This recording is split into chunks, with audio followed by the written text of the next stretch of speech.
was ich behandeln will, ist einmal zeigen, was ist die Ausgangssituation vom Wandel von den globalen Emissionen an die nationalen Emissionen, dann was verstehen wir in der Nachhaltigkeit, so jeder versteht besonders darin, ich will nicht sagen, würde ich mal der Mengen ein paar Beispiele nennen, dann will ich an einem Exkurs länger, ob die Orte Emissionsrechte agehen, die Lützeburg abkauft, weil am Anfang ist das der Gros von der Lützeburger Klimapolitik. Und da gibt es ein paar Tabuzonen, die ich ausschwärzen will. Es gibt auch nicht nur Negativsachen, es gibt auch Positivsachen. Und am Schluss ein kleines Resümee, ein paar Ideen, was könnte gemacht gehen und was sollte man auch so lassen.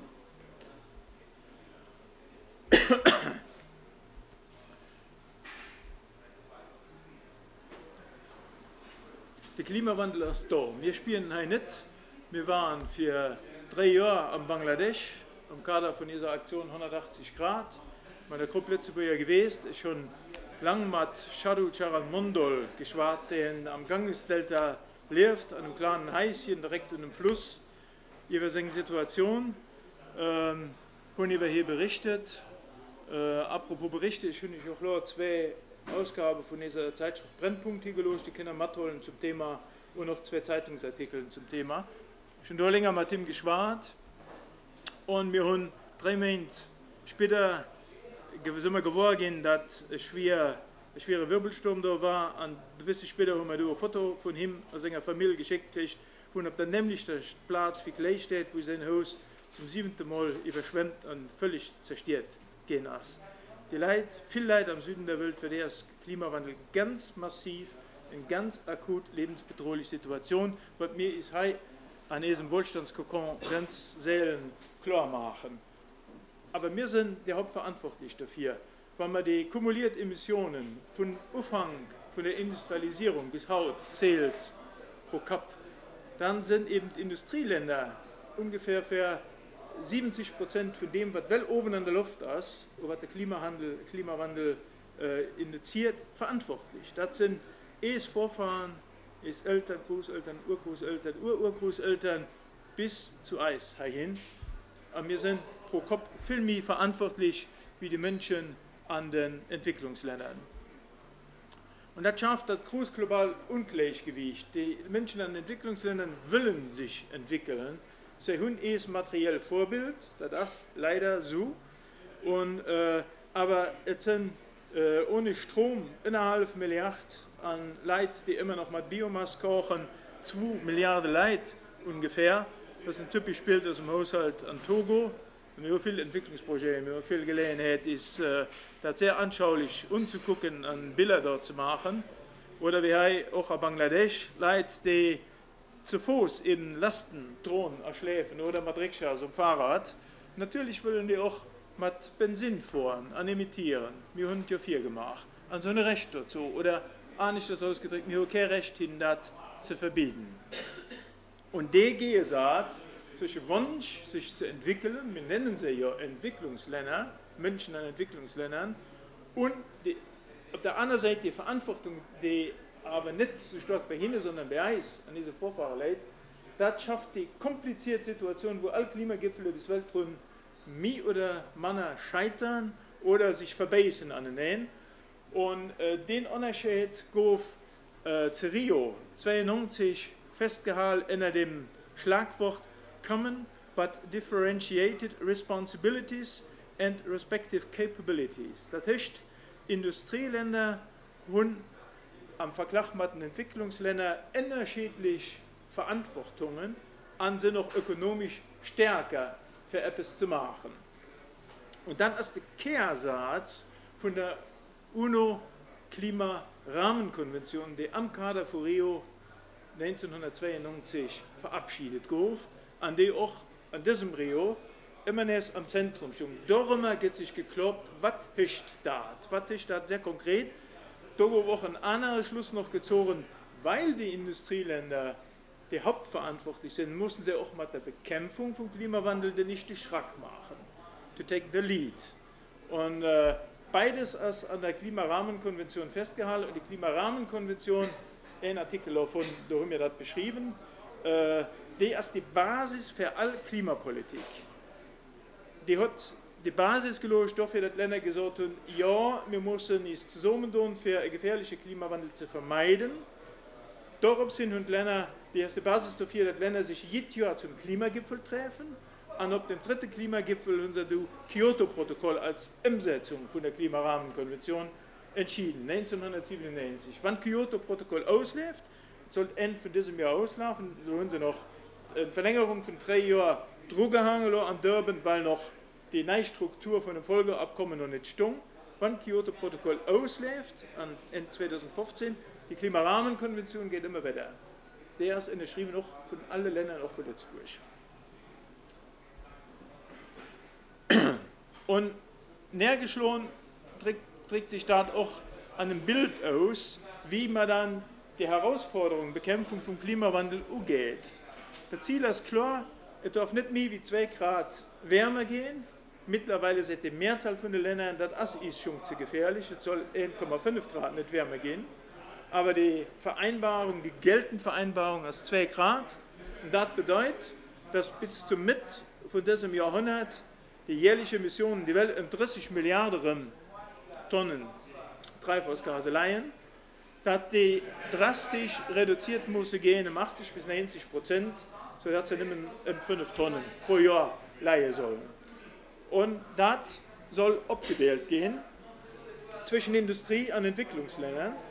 Und die Industrieländer sollen 4 gehen. Das heißt, hier ein Höhepunkt von Emissionen sollte eigentlich schon vorbei sein. Das ist aber leider nicht der Fall. Und noch die wir raufgehen, weil wir ja an der Vergangenheit schon viel mehr abgepustet haben. Und die Differenz zwischen der, wenn man von der Ruderlinie die Planlinie aufzieht, das geht die Kringlinie. Das ist das, was Rest ist an der Atmosphäre für Entwicklungsländer. Das ist ein groß, sehr vereinfacht Leitbild für eine internationale Klimapolitik. Das ist aber auch nichts anderes, wie wann Industrieländer mehr emittieren, wie viel gesehen hast, dass dann Entwicklungsländer mehr Spielraum haben, weil Natur lässt nicht mal sich verhandeln. Wie seht, je mehr könnt, desto wärmer geht ich. Guckt, wie der eins geht. Und das ist die ganz große Herausforderung, wo leider sind Industrieländer nicht auf dem Weg. Das Kyoto-Protokoll, was 97 auf Basis von der Klimarahmenkonvention entschieden wurde, vereinbart wurde, auch völkerrechtlich verbindliche paar Jahre später, nachdem wir genug unterschrieben hatten, das basiert auf dem Dauerprinzip von der gemeinsamen, aber unterschiedlichen Verantwortung an alle Länder der Welt an 2 Gruppen ab. Industrieländer und Entwicklungsländer. Die Industrieländer wurden Annex B-Staaten genannt, weil sie am Anhang B abgefahren sind. Und das andere sind Entwicklungsländer, die nicht an dem Anhang B abgefahren sind. Die Industrieländer insgesamt, und das waren 39, haben sich verpflichtet, hier Emissionen bis zum Durchschnitt von den 5 Jahren 2008 bis 2012 um 5,2% zu verringern, bezogen auf das Basisjahr 1990. Die Entwicklungsländer brauchten sich nicht verpflichten zu irgendeinem Ziel, weil sie auch nicht so eine Verantwortung haben. Innerhalb von den Industriestaaten hat die EU gesagt, das waren damals 15, 1997, wir verpflichten uns nicht mehr zu minus 5,2, sondern wir gehen darüber hinaus und so wir verpflichten uns zu minus 8, auch bezogen auf Basisjahr 1990. Und das regeln wir in der IS, wie viel überhaupt. Aber das nennt man die EU-Blogs, EU-Bubble oder wie immer. Die Vereinbarung haben die 15 damals existierenden EU-Staaten getroffen und haben innen abgedeelt, diejenigen, die hier pro Kopf Emissionen hatten, reicher waren, haben sich zu mir verpflichtet. Und dort war in anderem Lützeburg mit dem Ziel minus 28%. Und andere, die weniger entwickelt waren, hatte sogar Positivziele, die nicht abgefahren sind, wie Portugal oder andere Länder am mediterranen Bereich. Frankreich 0%. So, und die anderen Industriestaaten hatten unterschiedliche Ziele. Wie 2004 EU erweitert wurde, nach dem Zusammenbruch vom Ostblock, bis die Entscheidung gefallen ist, dass 12 neue Länder dabei kommen, die ehemaligen Ostblockstaaten, Ungarn, Tschechien etc., du haben die, sie kommen an 100 Gleichziel überholt, minus 8%. Die EU hat gesagt, wenn die rankommt, überholt bitte schönes Ziel. Das hat sie nicht gemacht aus Menschenfreundlichkeit. Das sind ganz andere Rechnungen da, auf die ich gleich noch zurückkomme. Das heißt, all neu beitretend EU-Staaten aus dem ehemaligen Ostblock, die 12 neu, haben auch das minus 8% überholt. Und andere Länder aus dem ehemaligen Ostblock wie Russland und Ukraine haben 0% Ziel überholt. Das heißt, so gesagt, Emissionen müssen am Schnitt von den 5 Jahren 2008 bis 2012 gleich sein wie am Basisjahr 1990. Voilà. So hat jedes Land ein Päckelchen, was das erfüllen muss bis zum Ende von diesem Jahr. Entwicklungsländer, wie gesagt, haben kein Ziel, kein verpflichtendes Ziel gehabt. Nur kann das sein, und das hat man durch schon vorausgesehen, dass manche Industriestaaten es leicht haben, ihr Ziel zu erreichen, und andere aufsehen an der Mitte von der Strecke, wir packen das nicht. Und dadurch hat man einen Mechanismus geschaffen, Joint Implementation, dass Länder, die einfach ihr Ziel erreichen, Emissionsrechte verkaufen können und die Länder und die Industrieländer, die Schwierigkeiten haben. Also es kommt ein Emissionshandel zwischen den Staaten stattfinden, den das auch mit angerichtet geht, zwischen den Industrieländern. Und es kommt noch ein anderer Mechanismus vor. Also nochmal praktisch, Japaner können von den Rumänen, wenn die Rumänen ihr Ziel einfach erreichen, Emissionsrechte kaufen. So simpel ist das. Für die Entwicklungsländer sieht das auch nicht so aus. Da hat man einen sogenannten Clean Development Mechanism errichtet, dass auch Projekte an Entwicklungsländern sind und die Emissionen, die da gespart gehen, von denen man Unhälse geben, gespart, die können gekauft gehen als Emissionsrechte von den Industrieländern. Das ist der zweite Mechanismus, der nicht mehr in die Richtung geht. Weil Entwicklungsländer selber brauchen keine Rechte zu kaufen, weil sie keine Ziele haben. Das ist dazu verständlich, wenn ich dazu erkläre. Gut. Das ist die Basis vom ganzen Chrom. Und dann werden noch Betriebe ausgesucht, die am meisten polluieren an Europa. 12.000 Stück. An die haben in einen Sektor gekriegt, zusätzlich zu den Staaten, den sogenannten Emissionshandelssektor. Und zwar nicht mehr innerhalb von der EU, der wird später definiert. Und auch die Betriebe haben Ziele gesagt, die sie erreichen müssen. Ich komme später auch noch darauf zurück, was für Betriebe sind das hier.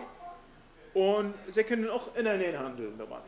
Und damit steht das Kyoto-System auf der Basis von der Klimarahmenkonvention.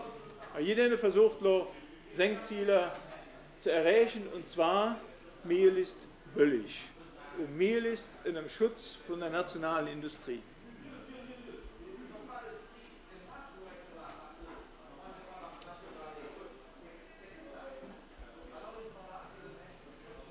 Was hat das gebraucht? Wo stehen wir heute? Die letzten Schätzungen sind von 2010 und das Ergebnis ist relativ ernüchternd. Emissionen sind zwar bis von 2008, 2007, 2008, 2009 durch Krise ein bisschen zurückgegangen, in waren sie am niedrigsten, aber 2010 sind sie jetzt abgesprungen und haben das bisherige Rekordjahr erreicht, was 2008 war, mit knapp 30 Milliarden Tonnen. Wir können dich erinnern, 30 Milliarden Tonnen, das war auch ein Ausgangspunkt 1990. Und das ist natürlich ganz schlecht, weil so musste man ist angestehen, halten wir den Klimawandel nicht ab. Der Beitrag von den einzelnen Ländergruppen ist ganz unterschiedlich dazu. Und die Industrieländer selber, da geht es zwei Gruppen. Oben vor der Rot, die westlich Industrieländer, blanc an der Mitte vor der Gesamtheit von allen Industrieländern, Annex 1 Länder, und innen hat die ehemaligen Ostblockstaaten, Economies im Übergang. Die Blailinie ist entscheidend für das minus 5,2 von allen Industriestaaten zu zeigen, dass die Industrieländer am Jahr 2006 bei minus 1,3 gelegen.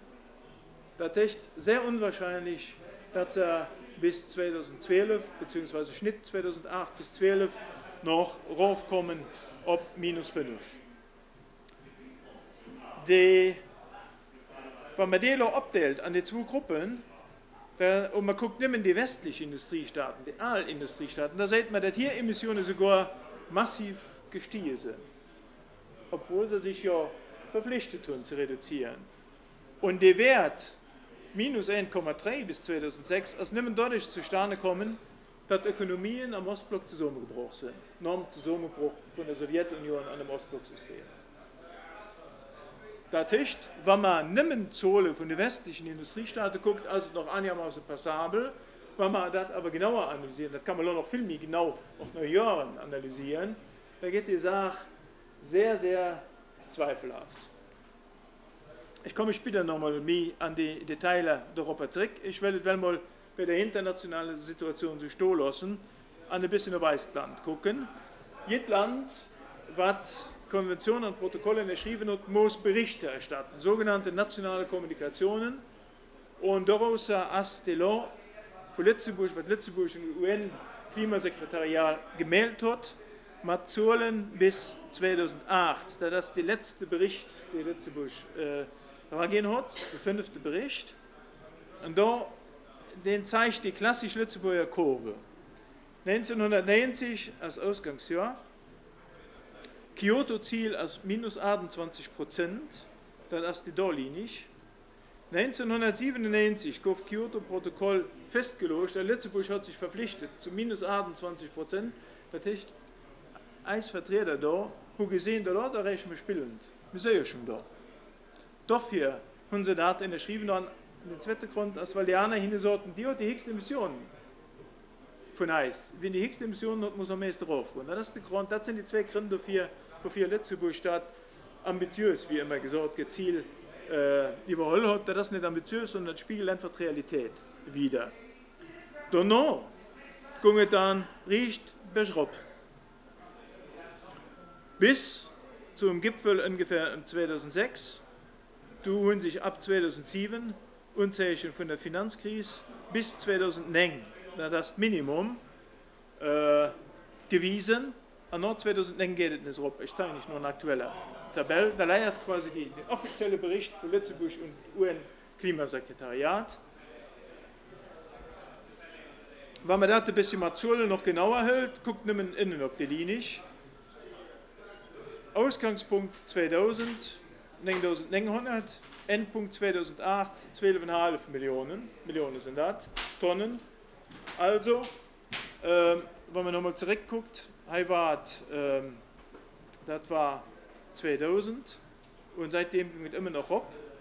1997 war eigentlich der Ausgangspunkt und wir sind also an einer Situation, wo wir weit über dem Ziel sind am Jahr 2008. Und ab 2008 kommen die 5 Jahre, die zählen, die Schnitt ergeben. Ein Anzahl ist sehr auffällig, der Verkehr mich talschend von den Emissionen aus. Auch dazu noch später. Ich will ja noch nicht an die Details gehen. Leider ist die aktuellste, die ich fand, und zwar ist das aus dem, von der Europäischen Umweltagentur von 2011, November 2011, hier national Inventare von allen europäischen Ländern. Da seht man Zahlen bis 2010, da ist das Profil von Lützeburg. Ihr seht, das ist nochmal die klassische Kurve, Ausgangspunkt, da geht es drauf bis 97, wo es einfach voll sich ambitiös zu verpflichten. Die Kurve hier ist interessant. Dann die Gipfel 2006, dann los Rückgänge durch die Krise, einen kleinen Anteil und inländische Maßnahmen darum, aber nicht keinen wesentlichen Anteil. Und dann seit 2009 nochmal ein Anstieg. Da sind Projektionen, die Lützeburger Regierung und UN-Klimasekretariat gemeldet hat an die Europäische Umweltagentur vom UN-Klimasekretariat überholt hat, matt wie Business as usual wäre und waren ein bisschen Männer mit zusätzlichen Maßnahmen die Regierung hält. Der Leid als Kyoto-Ziel, der Schnitt von minus 28 am Durchschnitt von den 5 Jahren 2008 bis 2012. Davon der Leid ungefähr wird der Schnitt, Schnitt leihen. Das heißt, wir erreichen nicht mehr ungefähr ein Viertel und 3 Viertel davon erreichen wir nicht. Das ist das letzte Problem an der Klimapolitik. Mit inländischen Maßnahmen, und da wird das letzte halbe Jahr noch nicht mehr ändern, können wir auch mathematisch gar nicht mehr das Kyoto-Ziel erreichen. Nochmal ein klares Schaubild, und ihr seht das Gewicht vom Transport daran, anders als Energieverwendung, aber die Dominanz vom Transport. So wird dazu. Wenn wir jetzt über Nachhaltigkeit alle wollen, muss man definieren, was versteht ihr an dir in der Nachhaltigkeit. Die klassische Definition aus für 87 kennen wir all.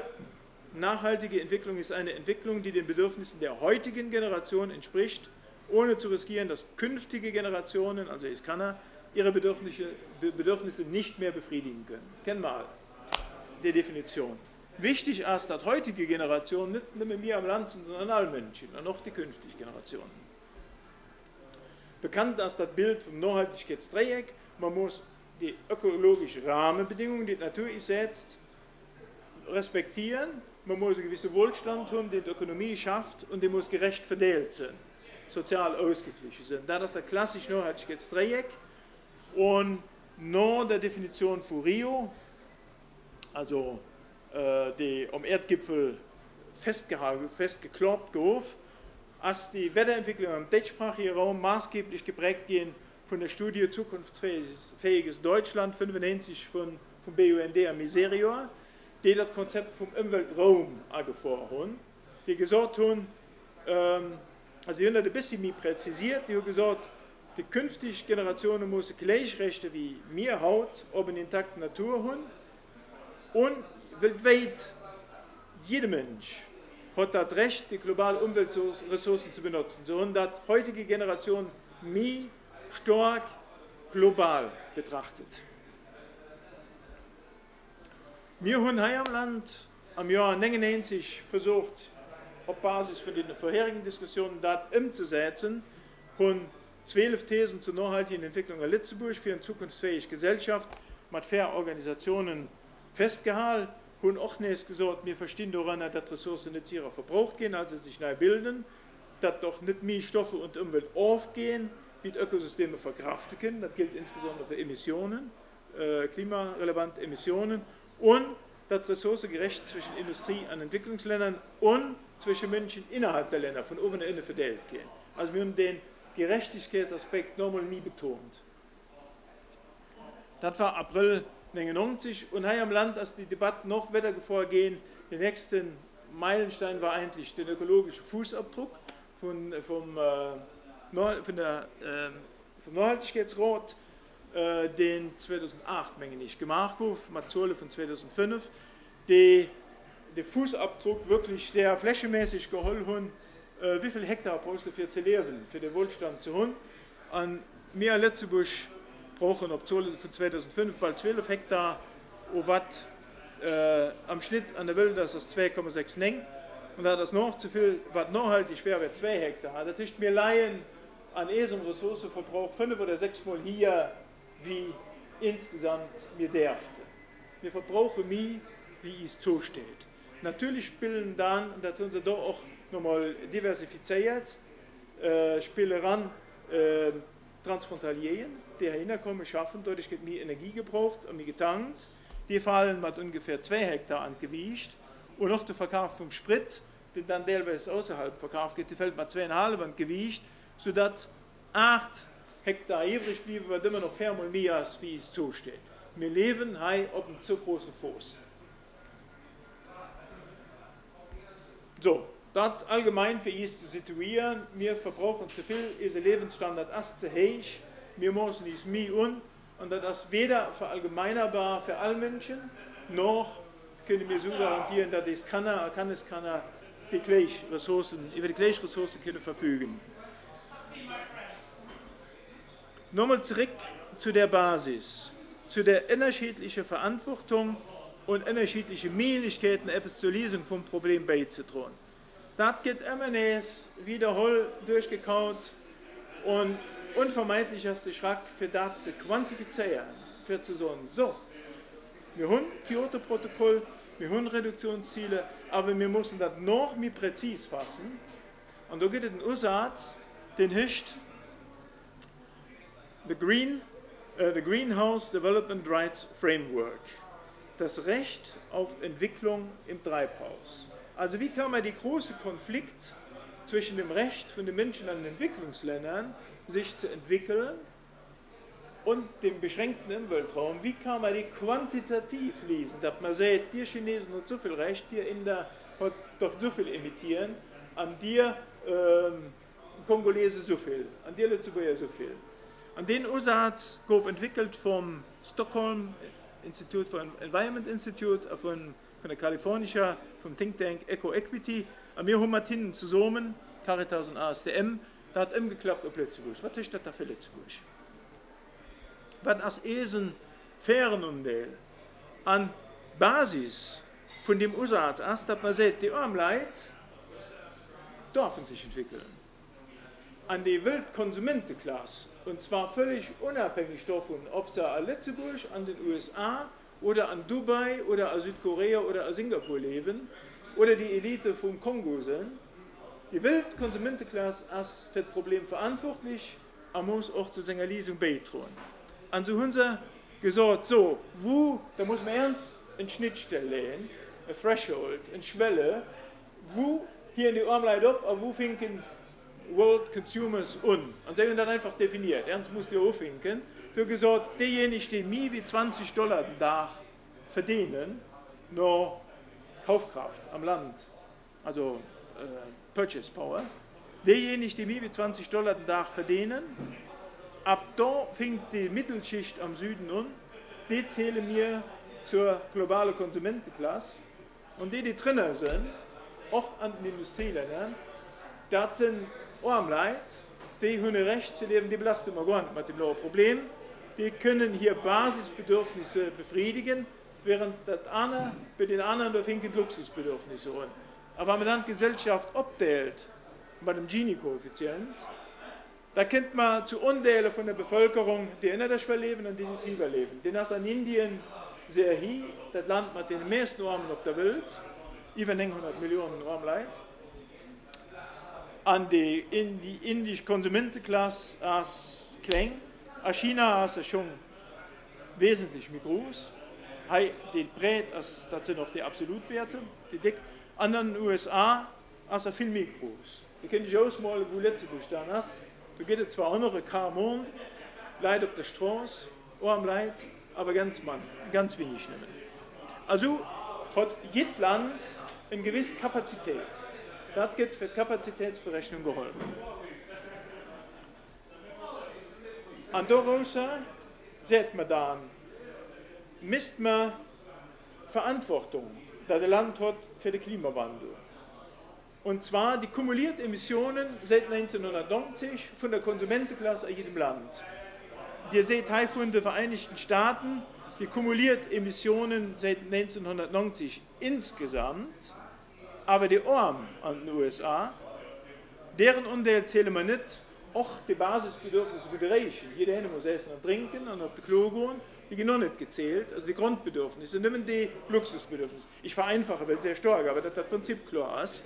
Und ihr seht an den USA, ist die Gruppe relativ gering, während sie China ist ein Anteil von den Grundbedürfnissen sehr hoch und an Indien ist den Anteil an der Gesamtverantwortung sehr hoch.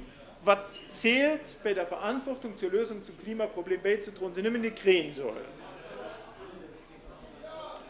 So, und damit kommen wir, wenn wir Bevölkerungszahlen haben, gucken wir zuerst auf die EU. Stellt 7% von der Weltbevölkerung, hat insgesamt zu so viel Anteil und Welteinkommen.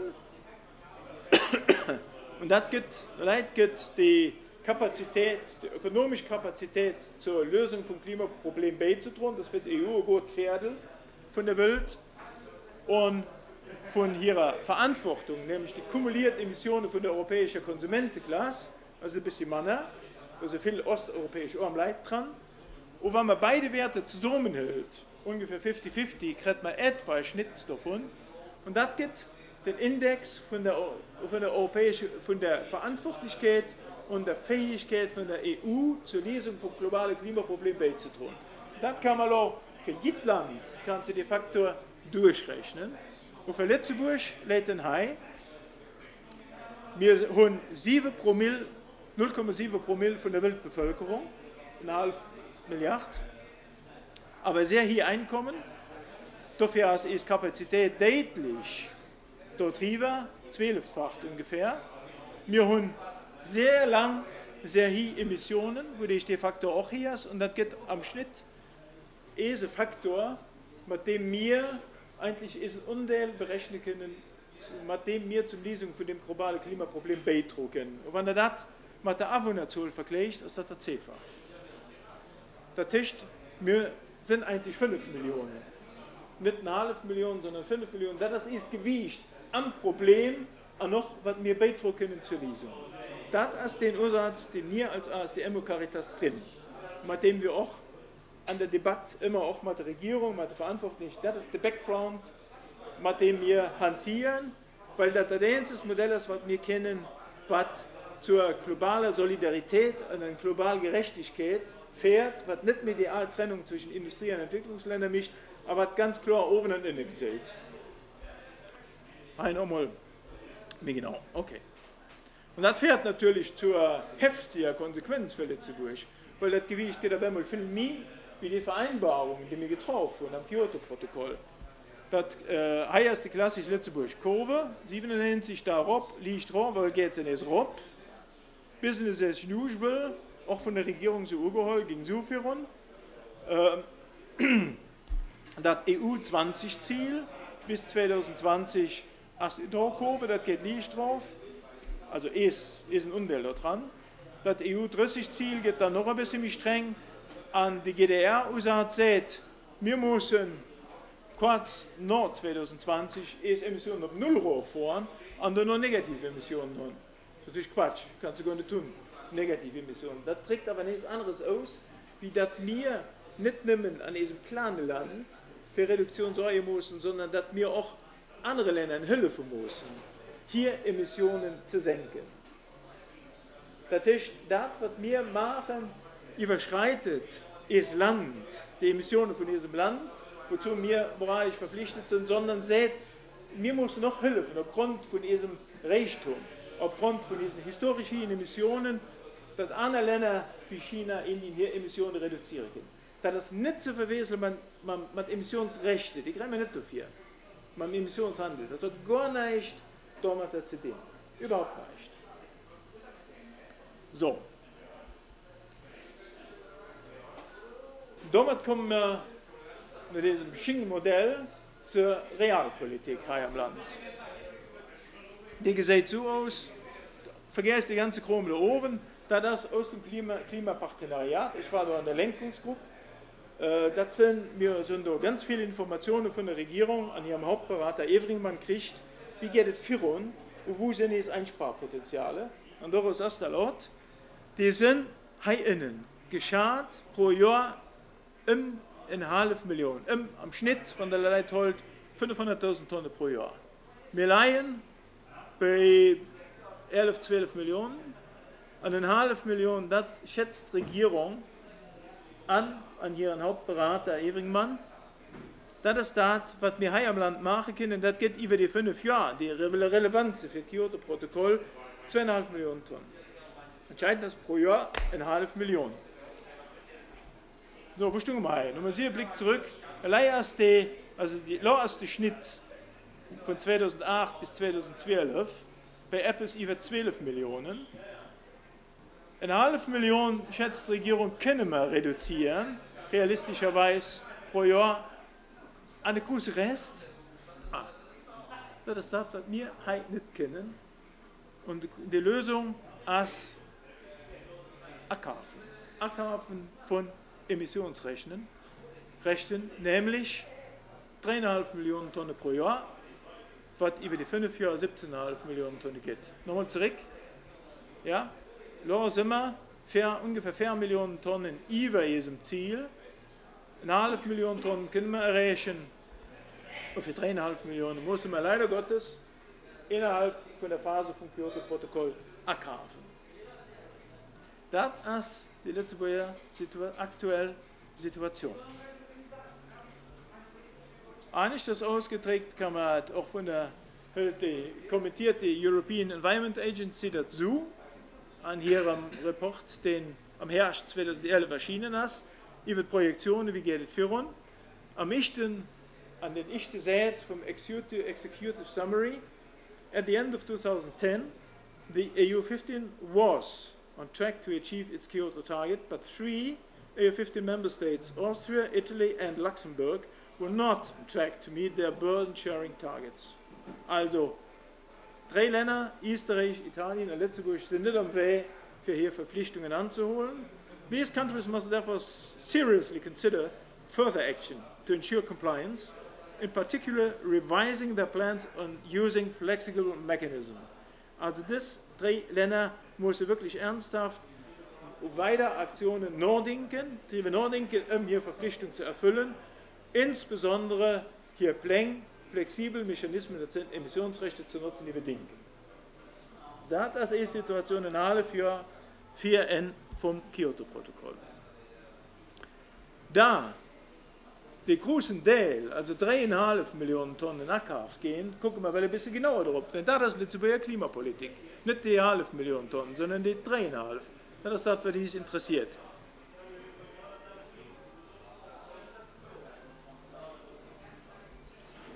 Nochmal kurz zurück. Also die Industrieländer dürfen aus den Entwicklungsländern Rechte aus Projekten vom sogenannten Clean Development Mechanism erkaufen, um hier Ziele zu erreichen. Und dann das definiert gehen, auch am Kyoto-Protokoll, was können das für Projekte sind, wofür sind die da? Und da gehen wir ein paar Einschränkungen, die ich war, so dürfen wir nicht ergänzen zu Maßnahmen am eigenen Land. Und das Land muss zunächst mal beweisen, dass es gemacht hat, und kann dann richtig dabei kaufen. Lützeburg ist am Übrigen der Beweis schuldig geblieben.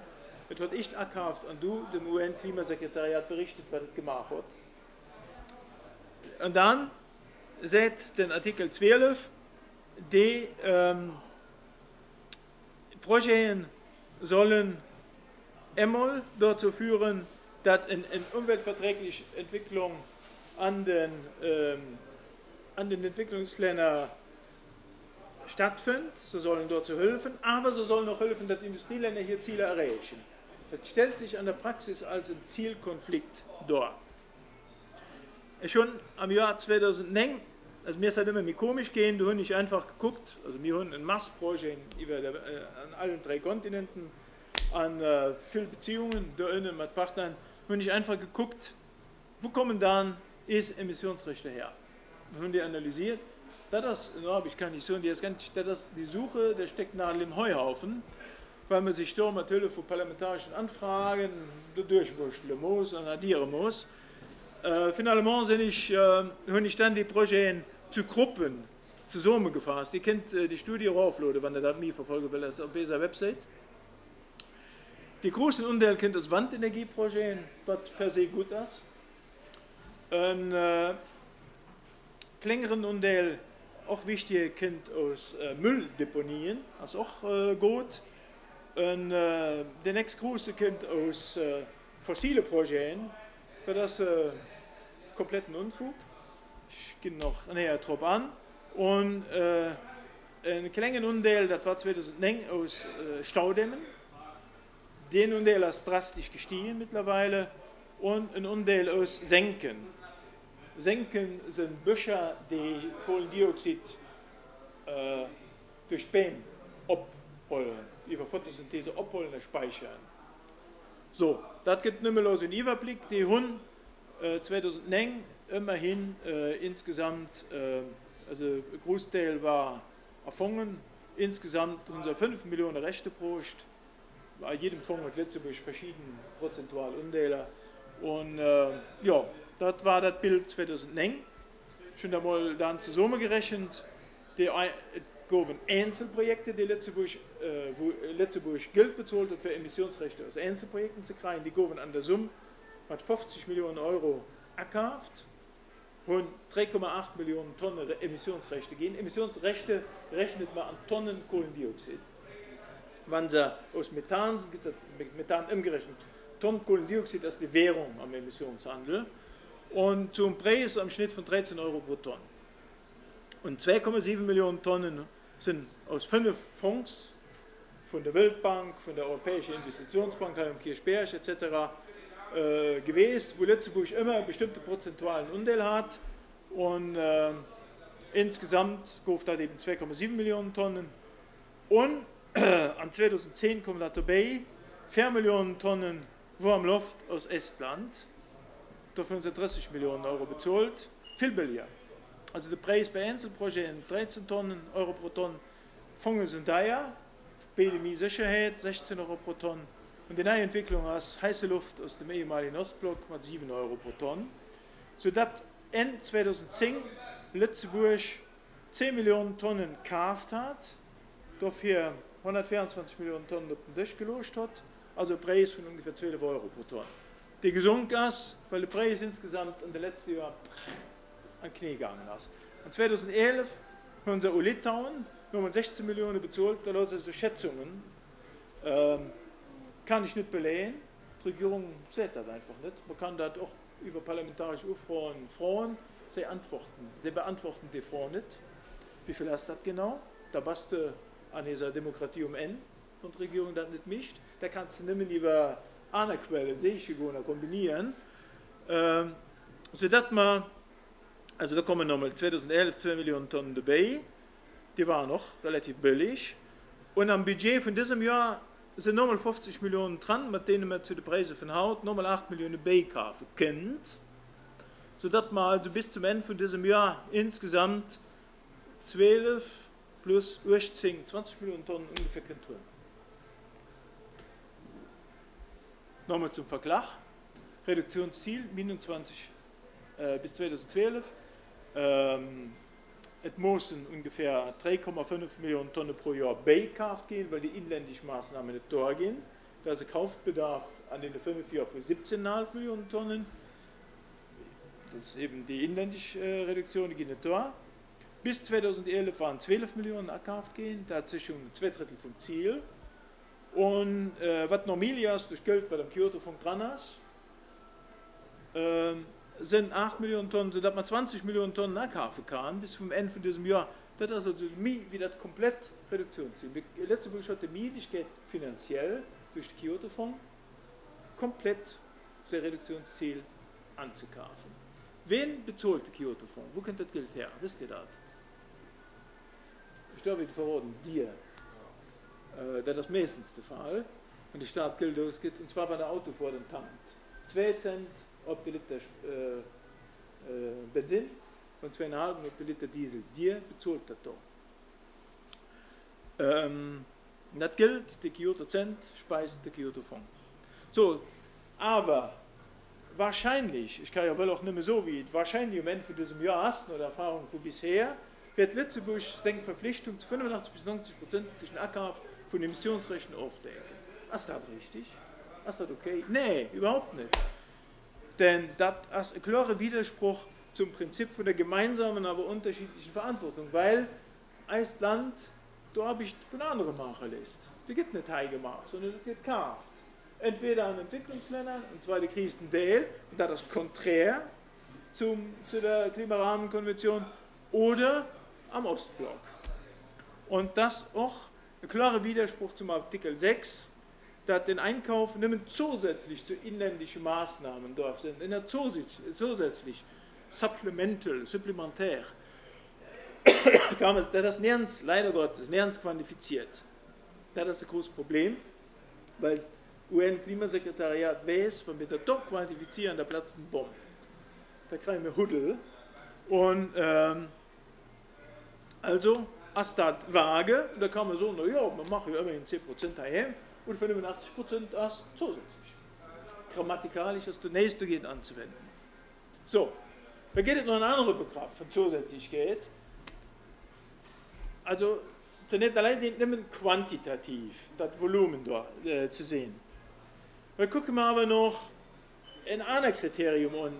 Die Projekte am CDM dürfen nicht mehr Gelder kriegen, an Emissionsrechte produzieren, wenn sie tatsächlich an dem Land zusätzlich gebaut wurden oder umgedreht nicht hätten gebaut gehen können, wenn sie nicht das Geld von den Emissionsrechten hätten. Das nennt die Law-Begriff von Additionality, Zusätzlichkeit.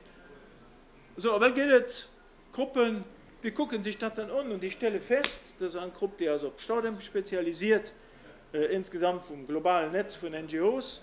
Ich stelle fest, über ein Drittel aller als CDM registrierten Staudämme war zum Zeitpunkt ihrer Zulassung bereits fertiggestellt. Und fast alle waren zumindest im Bau. Da freue ich mich als Häuslebauer, den Kredit abhält, wenn ich da schon gebaut und da brauchte ich da Lot nicht mehr. Sondern das sind dann das aus einem Fonds, also Beispiele aus einem von den Fonds, wo wir Geld dran haben. Das E-Fonds, und zwar den Asian Pacific Carbon Fund von der Asian Development Bank, da hat Lützeburg Undeler dran. Und da habe ich dann auch geguckt, da kann man an die Daten von den Projekten gehen, da gibt es einen ganzen Haufen Daten. Da stellt man da fest, wie die auf das Ding bewilligt als CDM, wie die gebaut, wie die hat der Bau angefangen, wie die voll die Entscheidung, das Ding zu bauen. Für mich ist das klar, wenn die Entscheidung längst gefallen ist, also Baumaschinen schon rattern, und es geht dann unerkannt, auch wenn man die Periode von der Anerkennungsfrist aufzieht. Und das lädt immer noch nur der Entscheidung, der kann das nicht zusätzlich sein. Ja? Und dann ist das ein Mitnahmeeffekt. Man hält gern die Gelder aus dem Verkauf von Emissionsrechten matt. Bei Wand, ganz viel, hier und unten von Wand, ist an der Letzteburger Projekt, das ist positiv, aber es stellt sich auch da die Frage, sind die Wandmühle positiv? Mittlerweile ist China das Land, das die meisten Wandmühle baut. Sogar auch an Indien und an anderen Ländern. Wenn das also Wandboom da geht, schon ohne CDM, kann das dann zusätzlich sein.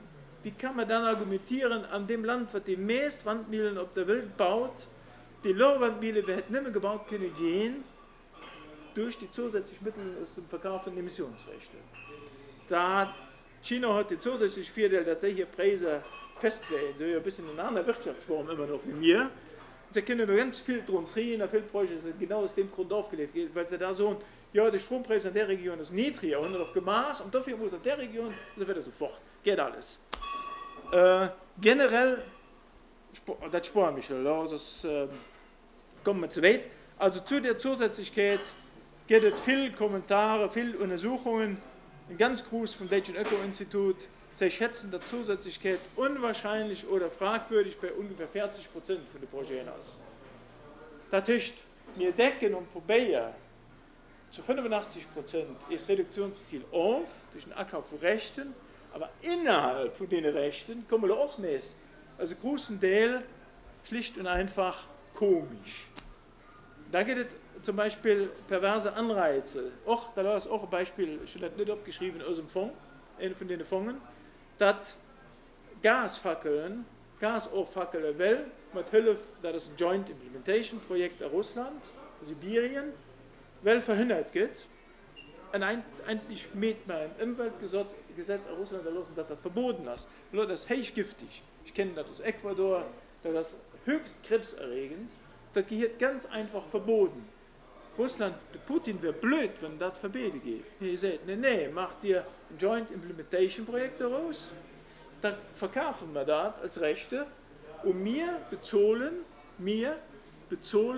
dass sie dort Gas nicht auffackeln, sondern bannen und daraus Strom machen.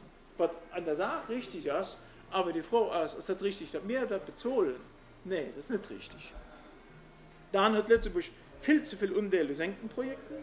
Man sagt, die Büsch ist nicht die Büsch, sondern das zählt ist nimmer. Was kann die Bahn bannen und Emissionen? Also stockieren, da sind Stamm und da sind Biomasse. Das geht da gerechnet und das hält die Bahn fest.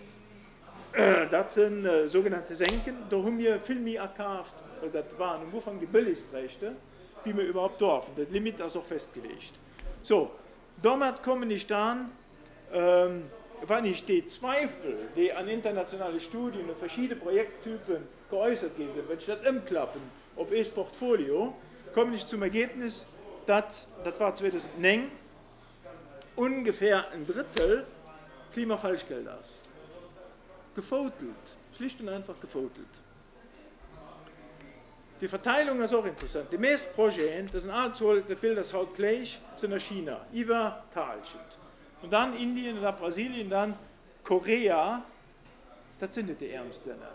Das sind die Elite von den Ländern, die Großprojekte, Staudämme bauen etc. Dahin fließt das Geld. Und die klaren anderen wirklich die least developed countries, die spielen an dem ganzen Mechanismus nehmen eine ganz marginale Rolle. Und das führt zur Frau, trägt dazu nachhaltige Entwicklung bei. Du hast die beste Aussage von Präsident von dem der Krise der Emissionsrechte Händler Natzos, nachhaltige Entwicklung, the carbon market doesn't care about sustainable development. Punkt. Du hast dazu zu sagen, das Problem ist ganz einfach, Beiträge zur nachhaltigen Entwicklung gehen nicht monetär gerechnet. Also forget it. So, der ganze Mechanismus geht, lasst die Hauptprobleme, wo lasst die ärmsten Länder. Das ist der Schluss daraus. Das ist nicht nur mein Schluss dazu und ganz viel. Und damit drin mir auch nicht barbarisch viel zur nachhaltigen Entwicklung an Entwicklungsländern bei. Ein Beispiel kennen wir sehr genau. Da das an Indien eine Müllverbrennungsanlage an Timapur Okla, das Pferdel, das sie kriegt an Delhi, die verbrennt Müll.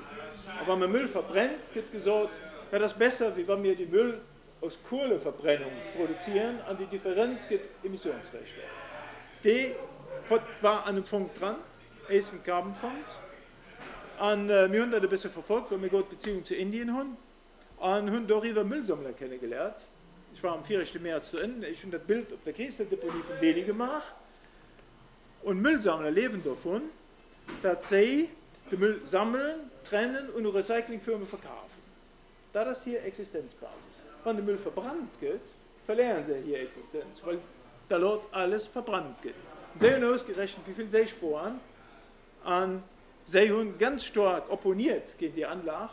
Die Anlage als verzögert gehen, sie ist aus dem Fonds rausgefallen letztendlich. Es gibt well Nähes gebaut, kommt Nähes an den Fonds ran. Und wir unterstützen well die Müllsammler, weil wir so, wir haben als Lützeburgische Organisation auch eine Pflicht, die Opfer vom Emissionshandel zu unterstützen. Das fährt mich dazu, die Geldströme ein bisschen näher zu begucken. Es gibt eine ganz Gruppe von verschiedenen Institutionen, die bei dem Emissionsrechtsmechanismus eine Rolle spielen. Und daran sind vor allen Dingen Nationalbehörden, so GEL Kring, dann die Projektträger selber und es gibt Privatprüfer, die machen die Berichte, die sich spezialisiert darauf, die Anträge zu formulieren und hat nur zu sagen, ja, die haben das alles richtig gemacht, die kriegen so viele Emissionsrechte. Das sind vor allen Dingen Unternehmensberater. Ernst Young zum Beispiel, heißt dicker im Geschäft. Und die Inder stellen die berechtigt vor, wie könnte das ein Tonnen Emissionsrecht, die an Indien für 5 US-Dollar verkauft wird, für 27 Dollar in Europa verkauft wird. Das ist ganz einfach, weil über den indischen Projektträger die ganz Carbon Companies draufsetzen, die validieren, die beraten, die auditieren, die haben noch zu Gruppen zusammenfassen, die verticken und so weiter, also fort, schließlich Banken und schließlich Fonds, von denen mir dann, diese Staat dann küft. Und die Chefs sagen auf, die berechnen hier Link, nicht Link von irgendeinem Bauer da innen. Und das ist der Grund, wofür die Unterschied ist. Das ist der Großteil von dem Geld geht gar nicht dahin, ne? Sondern die landet um Kirchberg zum Beispiel. Oder am Munzberg. Oder bei einer anderen Bank. Oder so ernst. Hier aber auf jeden Fall am Norden. Es muss ja auch für die Rechte zu verkaufen Messen organisiert gehen. Ein Messestand ist nicht billig. Und all das Geld bezahlen wir. Sodass CDM ökologisch gesehen, das ist ein Nullsumme spielt. Da geht der Recht ein Tonne gespart und heute auf mir Wetter emittieren. Das ist null. Da geht gar nichts gespart. Der Natur ist völlig egal. die interessiert nicht mehr, was letztendlich rauskommt an der Summe, aber die Schuld wird umverteilt und wen darunter verdient, das ist ein Bild von RWE Power, die größten Emissionsrechtkäufer an Europa sind Energiekonzerne, und zwar aus noch einem ganz anderen Grund. Einmal machen sie hier Business Führung, haben ein neues Geschäftsfeld am Emissionshandel, am Abkauf. Und zum Zweiten so haben sie sich gesagt, RWE hat sich gesagt, naja, wir müssen ja die Rechte kaufen, das verdeiert diesen Strom. Und das mussten wir schon an dieses Preis kalkulieren und das legen wir auf Verbraucher um. Das sind sogenannte Opportunitätskosten. Ob sie das bezahlen müssen oder nicht, ob sie Rechte erstechen oder nicht, also egal, sie haben die schon mal umgelöst. Und Frau, was geht eigentlich dann RWE an? Was hat jeder mit der RWE zu tun? Richtig. 4 Milliarden, ungefähr 4 Millionen Kilowattstunden geht jedes Jahr importiert. Eine Großteil davon kommt von RWE. Das ist der Strom, den wir da haben und den wahrscheinlich das Gerät treibt. Und das bezahlen wir matt. Sodass die Regel eigentlich erst generell oben muss reformiert gehen, das Ding. Und da Leute nicht eigentlich so treffend fand, forgive me, Father, for I must sin, I just cannot control my emissions. Und Vater, der sagt dann, kein Problem, schreibe Scheck aus, schickt den zu den Schwellenländern, da fanden sich Neier, die auch ein bisschen verschmutzen wollen, und auch dabei ansporen. Da das Wesen davon. So, um den Exkurs ein bisschen aufzuschließen, ich will das nicht zu vertieft machen. Wir bezahlen in der Lützeburg, das sind Autofahrer, die über die Kyoto-Fonds, wo die Rechte angekauft gehen, an Stromkunden. Aber wenn das der größte Profiteur Mengenau und die Gruppe Petrolier. Weil das bewirkt, wenn wir so viel ankaufen, dass das halt für geht, das Business as usual. Weil die Gruppe Petrolier sagt, naja, das geht doch. Wir gehen 1 Milliarde an das Staatsbudget durch die Steuern, die der Staat verdient, 1 Milliarde ist, im Tanktourismus und im Verkauf vom Sprit, vor allen Dingen im Diesel, muss aber nicht mehr 100 Millionen bezahlen, das ist ein Bombengeschäft, was die wir sehen, dass zum Beispiel ist ganz aufhängig geht vom Masut beispielsweise, den im letzten Jahr doppelt so teuer gehen ist ganz aufhängig geht vom fossilen System bleibt dabei. Und dafür sind sie die Hauptverdiener von dem Spiel. Und global, auf globaler Ebene, also die Umverteilung von Inner- und Mittelschichten Hai zu den Eliten Hai an die Schwellenländern. Ganz vereinfacht gesagt. So, dann kommt heiße Luft. Nochmal, ich mache ein bisschen Visier, sonst ist es zu lang. Ich will euch auch nicht überreizen. Die hat gesehen in dem Bild, die Ostblockstaaten, die ehemalig, haben einen starken Rückgang gehabt. Aber nicht mehr ein Ziel von -8. Also hier liege ich als eigentlich da. Und alles, was dazwischen liegt, als in Treibhausgasreduktion für die See eigentlich gar nichts kommt. Die Ökonomie ist zerbrochen. Und das nennt man heiße Luft. Sie haben aber das Recht, weil sie das Ziel -8 tun, genau das Leitvolumen und diejenigen, die zu hießen, zu verkaufen. Und das ist richtig big money, worum es geht, weil es geht um Riesenmengen.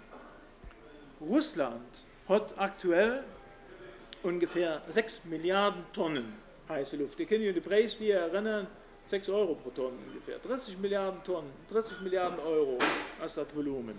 Ukraine 2,4 innerhalb von der EU, knapp 3 Milliarden Tonnen heiße Luft. Und die ehemaligen Ostblockländer und die Westländer verkaufen wollen, oder auch Japan. Und die Frau ist, geht das, dass das eigentlich vertretbar. Die kennt ja gar nichts dafür. Das ist ja nicht mehr, weil alles futtig gegangen ist. Das ist ja gar nicht eher Leistung, kann man das verkaufen. Dann ist die Frau, wo die EU am Moment die Krisenprobleme hat. Aber wenn man das mal absummiert, und das haben Kollegen bei Can Europe gemacht, was sind eigentlich alles die Loopholes, die Schlupflochlöcher? Das ist einmal den Überschuss und Emissionsrechten an die heiße Luft, Surplus EU ist das heiße Luft. Das ist hier geschah 13, gering geschah 9, also man hatte gerade gesagt, ungefähr 11 Milliarden Gigatonnen, das Milliarden Tonnen. Die wabert darum, die ersten nicht zu greifen, die erst über den Balkan, da schwebt die, und sie wollen die zu Money machen. Und bitte? Ja, das sind noch die ganz normal, legitim, demokratisch gewählten Regierungen. Da geht es noch die anderen Schlupfläche, aber ich hole nicht mal die heiße Luft. Aber wenn man das vergleicht, das sind Kollegen gemacht, mit denen Versprechen, die die Industrieländer gehen und bis 2020 wollen sie so viel reduzieren, die sind nämlich doppelt so viel. Aber wenn das alles kann verkauft gehen, als das große Ziel für 2020 reduziert sich auf die Hälfte. Und damit sind wir alt wieder weg vom eigentlichen Klimaziel. Und das ist die große Debatte, beziehungsweise Non-Debatte, weil im Moment schweigt der Vorreiter EU. Und das ist wie ein stumme Fisch, den ich im Aquarium angucke, weil sie das nicht geregelt kriegen intern. Und vor allen Dingen Polen sagt, nicht. Polen hat die meiste heiße Luft zu verkaufen, sie sagen, nicht. Die letzte Regierung hat von Estland, Lettland schon gekauft. Und am Detail gibt es da noch viel mehr Probleme. Auch auf die verzichten ich mal. Aber die Frau ist, wo steht die Regierung? Sagt ja, 46 Millionen auf den Tisch gelöst dafür, für die Rechte. Und am Budgetentwurf ist noch weiter Geld für gesehen, bis 2015, so hast verlängert Kyoto-Protokoll, könnten sie noch 20 Stunden nachkaufen. Und dafür wäre interessant, auch die Position von dieser Regierung mal zu hier. Das heißt immer, alle Regierungen wären dafür gewesen. Ich habe das noch nie sehr klar von der Regierung gehört, wie sie das gesagt. So, wenn man hier nicht durch, es gibt Tabus. Das ist das Wurstum. 4% Wurstum aus den allgemeinen Zielen und der Rentendiskussion zum Beispiel basiert darauf, den Evringmann, den Hauptberater von der Regierung, sagt ganz klar, das Luxemburger Modell mit allen Positionen des Staatsbudgets und mit dem Umlagensystem der sozialen Sicherung kann schon heute die Nachhaltigkeitsprüfung nicht bestehen. Alles ist nicht dauerhaft. Hier reduziert, Evringmann reduziert den Begriff Nachhaltigkeit immer auf budgetär Nachhaltigkeit. Das andere, das wäre hier mal interessant. Und dann haben wir das andere Tabu aus dem Tanktourismus. Da gibt es zwar viel darüber diskutiert, aber wir haben immer gefordert, macht mal eine Studie darüber. Macht eine Studie über Imwehr. Und das löst die Regierung nicht, denn ein Mantra, ich nenne das die Mantras der Beschwichtigung, ein Mantra ist, naja, wir leihen nebeneinander mit von Europa und sie geben die durchfahren, aber wir ein bisschen billiger sind, dann können sie heim. Das ist ja nur völlig egal, ob den dann dem Klima, ob den dann an der Bärschirm oder an Tier und Wild handelt. Was die Regierung nicht will, systematisch verhindert, dass eine Studie über die Imwehr die LKWs machen. Und den eigentlichen Grund, den ist nicht die Zentrallage, die hat auch aus Belgien, die hat auch Südlimburg, die noch mehr Zentralleihen mit viel mehr Autobahnen. Der Grund ist sehr, sehr simpel, das ist 20 Cent bis 25% Unterschied am Diesel, so simpel ist das. Da verstehen die LKW so Bärschirm. Und dafür lohnt es sich für einen LKW einen Umweg zu machen, von dir will bis Bärschirm. Und das ist auch ein anderer Grund, aber hier spielt das den Dieselpreisunterschied von 20 Cent, das ist der Knackpunkt an allem. Und damit kann sich ein 1000 Liter Tank gefüllt in den LKW quer durch Europa bewegen. Und das ist die Funktion. Wir sind ein Fuel Heaven an Europa. Und dafür ist Bärschirm voll und all die anderen. Und dafür sind Tankstellen bis und Uhr und sauer, aber auf der deutschen Seite nicht mehr. Die liegen genauso zentral an Europa. Und das induziert Umgehungsverkehr. Und das ist nicht, geht nicht gezählt. Da geht es in den Emissionshandelssektor, den ist kaum an der öffentlichen Debatte, manchmal am Tageblatt oder am Wort, ein paar Artikel darüber. Das sind die 12.000 Firmen, die hier in einem Sektor, am Anfang hatte ich die gewiesen, die verantwortlich ist für Baldhalten von den Emissionen von der EU. Die haben ein Ziel gesagt gekriegt. Nationalstaaten konnten Emissionsrechte vergeben, Firmen können die in den Handel und noch Emissionsrechte abkaufen. In Lützeburg ist das festgelegt, wenn das ist. Also ein bisschen schlecht, aber du hast nochmal die Lage, so ist das. Da ist die größten Hannen, das ist jetzt 3 Millionen, das sind Zementwerke in Rümmelange. Bei der Produktion von Zement geht viel Strom gebraucht. Die haben von der Regierung 3 Millionen Emissionsrechte zuerkannt kriegt und dafür bis dahin dann hier Emissionen steigern. Dann haben wir ArcelorMittal, die 3 Werke zusammen, die sind bei 1,5 Millionen ungefähr. Und die größten als Twinwerk, die viel Strom produziert. Und dann noch etliche andere Zementwerke. Die dürfen also so viel emittieren. Und wenn sie dort drinnen bleiben, haben sie die Rechte und können sie verkaufen. Wenn sie Triebe gehen, müssen sie Rechte erkaufen. Das Ergebnis von der Zuteilung ist, bisher 3/4 aller Firmen in Europa haben mehr Rechte gekriegt von ihren Nationalstaaten, weil sie gesagt haben, wenn da ist nicht genug Rechte gibt, dann gehen wir uns auch nicht das hin. Also in allen Nationalstaaten der Standortschutz, 4 Klimaschutz gesagt, und um mehr Rechte gehen, wie sie vermutlich brauchen werden. Die Folge ist auch, die Emissionen steigen führen und es werden bis 2012 alle europäischen Firmen am ETS 1,5 Milliarden Tonnen überflüssig Rechte haben, die sie übertragen wollen, die sie wetterhandeln wollen. Und sparen wir es sei. Gucken wir mal, wie in Europa am meisten davon profitiert. Ein bekannt Christ, ArcelorMittal. Ungefähr Teilchen von den an Europa überschüssigen Rechten am ETS-Sektor, darüber verfügt ArcelorMittal. Weil sie in jedem Land, wo sie sind, so, wenn dir es nicht genug Rechte gibt, da gehen wir ja auch nicht das hin. Das ist unser jedem Land.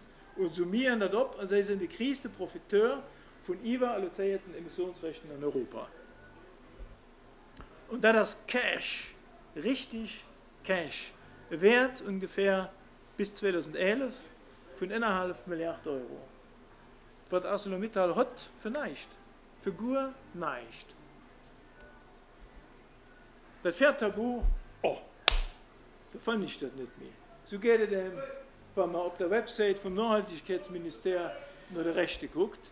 Das vierte Tabu ist mangelnde Transparenz. Geht mal hin, seht mal, geht Schlüsselwerte an, versucht mal, all das, was ich schon erzählt habe, dort zu fangen. Das große Problem ist, man kriegt die Website vom Nachhaltigkeitsministerium zu all den Daten ist unter aller Kanone. Kaum Informationen zu kriegen. Transparenz ist etwas, was wir ganz dringend brauchen, das ist ein Urbestandteil von Demokratie. Und damit komme ich aber auch mal zu Sachen, die ich gut fand bei der Regierung. Denn Klimapartenariat, der Leid will ich so, an sich hat zwar wie ein Berg gekreist und immer ein paar Meister geboren, aber den Ursatz ist richtig, nämlich, dass man die gesellschaftlichen Gruppen abbindet und dass man mit denen diskutiert. Wir sind da und die da Tabus gestoßen. Aber da weiß man zumindest, das sind Tabus. Und andere Leute kommen auf andere Wege dahin. Nehmen, aus der Erfahrung kann ich so, und das sind die Haupttabus. Aber den Ursatz ist richtig und den ist auch führen zu fahren. Das zweite ist, was Leute Mittwoch gestimmt wird, dass der Klimapakt wird gemengen. Auch da haben wir am Klimabündnis immens viel matt gebaggert, für Verbesserungen zu machen. Auch da ist endlich mal ein Ursatz, wo nicht von der Regierung etwas möchte, sondern wo Gemengen, also in Ebene drinnen, Geld an die Hand kriegt, für Emissionen zu reduzieren. Das sind umfangreiche Maßnahmenkataloge. Ich schätze nicht mal als Klimabündnismensch, wir fanden das gut. Wir haben viel gehandelt, da viel rausgeschlagen und das am Prinzip gut. Das tut auch Schwächen, aber wir sind froh, weil da doch endlich mal eine gesellschaftliche Gruppen, in dem Fall Gemengen, angebunden sind. Aber doch gut, dass die Regierung zu den Versprechen zum Fast Start Finance, dass Industrieländer, den EU-Ländern Geld müssen gehen, dass die Regierung 9 Millionen Euro gehen hat. Hier Versprechen gehalten, und zwar zusätzlich zu Entwicklungsländern, was viele andere Länder nicht machen. Was auch gut ist, dass die Regierung, das hat der Marco Schanklo, no Rio, versprochen, 1 Million Euro geht für den zum Erhalt vom Yasuni-Nationalpark an Ecuador, weil Ecuador 4 Schach gemacht hat, wir lassen den Urlich am Boden. Das ist endlich mal eine neue Idee und dass der Marco Schank das versprochen hat, rechne ich ihm un. Wir haben lange dafür auch gekämpft, ich kenne mich gut da innen aus, ich weiß, wovon ich rede, aber wir haben lange dafür engagiert.